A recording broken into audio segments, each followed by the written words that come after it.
Dohir trik bagaimana? Tolong suami istri biasakan di rumahmu tuh rumah yang indah, karena akan tumbuh anak-anak. Pastikan rumahmu rumah yang baik. Tolong ya, jangan suka ngangkat suara, mencaci, membentak pasangan, meremehkan pasangan, nggak boleh. Jadi rumusnya adalah di rumahmu itu jangan sampai ada caci maki. Karena caci maki itu luar biasa. Coba kalau seorang suami dicaci sama istri, dia ngedongkol, dia nyimpen, akan balas suatu ketika. Setelah membalas, dibalas lagi, makanya muncul caci-cacian. Merendahkan, menjelekkan, menyebut kekurangannya, tersinggung sang istri, membalas. Jangan mengucapkan kalimat yang menyakitkan pasanganmu. Perempuan hebat akan menjaga lisannya, laki-laki hebat akan menjaga lisannya. Ngomong celekat-celekit, Masya Allah. Biarpun kata-kata ayang, jangan ayang, yang apa sih bang? Ayang. Kenapa yang? Bilang ayang-ayang tapi gak enak ujungnya. Ayang. Apa sih bang? Kenapa sih yang? Hidungmu kok begitu? Nah kan kurang ajar. Istrinya nggak terima. Ya abang, memang hidungmu ini, tapi kenapa mulut abang juga begitu? Mulai caci maki kan? Sebab menjelekkan itu mengajari orang yang dijelekkan untuk menjelekkan kita. Sehingga jangan sampai ada di rumah kita caci maki ol-oloan. Akibatnya besar nanti kepada anak. Pengaruh anak melihat ibunya suka berantem, tumbuh di dalam rumah kita anak dengan tidak sehat. Sebuah contoh begini loh, ibu yang soleha. Seorang anak buka pintu kamarnya. Tiba-tiba melihat ibu bapaknya lagi di meja makan, cubit-cubitan sama suap-suapan. Allah. Sang anak balik lagi ke kamar dan pejam mata lalu berkata, oh indahnya hidup ibu bapakku. Bukan sekedar kalimat indah, tapi kekaguman, hormat, muncul semuanya. Ibuku hebat, ayahku hebat, sanjungan. Aku tidak boleh macam-macam sama ibu. Kalau aku macam-macam sama ibu, pasti abah marah. Aku tidak boleh meremehkan ayah, pasti ibu marah kalau meremehkan. Terus, itu gara-gara melihat kemesraan sesaat yang dilihat oleh anak. Lihat, muncul penghormatan. Sehingga mukadimah anak ini pada akhirnya mudah kalau kita didik. Mudah kalau kita arahkan. Kemudian, coba rumah sebelah, rumah tetangga. Sang anak buka pintu kamar, melihat bapak ibunya berantem. Wah, sudah muak sang anak. Lanjutkan sampai pagi. Muak itu sang anak.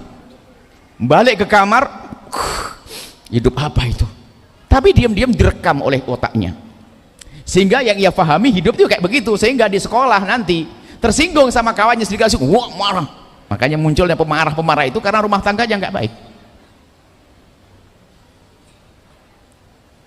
Sehingga mudah konflik, selisih, berantem, itu gara-gara itu. Coba yang rumah tangga lembut indah, akan sejuk hidupnya.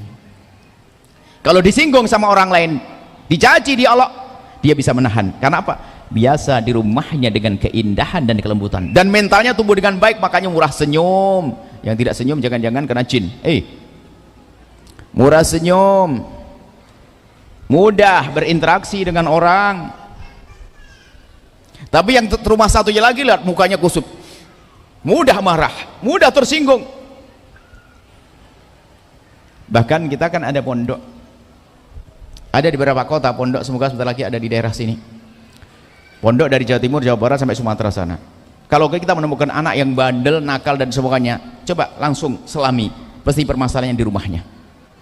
Semuanya rata-rata permasalahan di rumahnya. Yang berantem, suka zalim, duli dan sebagainya, di rumahnya suka melihat kejahatan ibunya atau bapaknya, suka caci maki. Sehingga tadi rumah tangga yang suka berantem tadi memunculkan anak yang mudah marah, mudah emosi. Hingga generasi selanjutnya kalau anak itu menikah, coba. Anak yang melihat bapaknya berantem, yang suka lihat bapak ibunya berantem, kalau menikah, biarpun suaminya sangat baik, lembut hati, tetap manusia punya kesalahan. Waktu baik-baik gak ada masalah. Pas giliran suaminya punya kesalahan, karena sang perempuan hidup dalam lingkungan yang suka marah-marah, yang gak jelas tadi, lingkungan yang rusak, lihat suaminya mah baik terus, hanya salah sekali saja, wah raminya gak kira-kira, mulailah berantem. Generasi selanjutnya generasi yang ribut dalam rumah tangganya. Maka dari itu, rumah tangga Anda kalau tidak Anda baiki mulai hari ini, apakah Anda ingin mencetak generasi yang rusak di ke depan hari? Generasi yang tidak nyaman di rumahnya, generasi yang tidak bahagia di rumahnya. Kalau sudah tidak bahagia di rumahnya, kerusakan di luar akan mudah terwujud. Apa ini? Jangan mencaci, jangan merendahkan pasangan, jangan mengolok. Kalau ada sesuatu jangan mengolok. Kalau ternyata pasanganmu mencaci, mau mengolokmu, jangan dibalas. Tidak perlu pakai balasan, sudah diam, nanti akan malu sendiri. Tapi kalau balasan, Masya Allah, mana ada keindahan setelah itu? Serius ini, rumah tangga Anda harus rumah tangga indah. Ahli sorga itu enak di sorga, tapi mukaddimahnya di rumah tangga sorga. Yang rumah tangganya kayak neraka, itu adalah calon ahli neraka, karena pasti ada yang dolim. Ayo, yang punya rumah tangga tidak indah hari ini harus berubah. Jangan biasa mencaci, jangan biasa mengolok. Setelah Anda menyaksikan video ini, jangan lupa berselawat kepada baginda Nabi Muhammad sallallahu alaihi wa alihi wa sahbihi wasallam.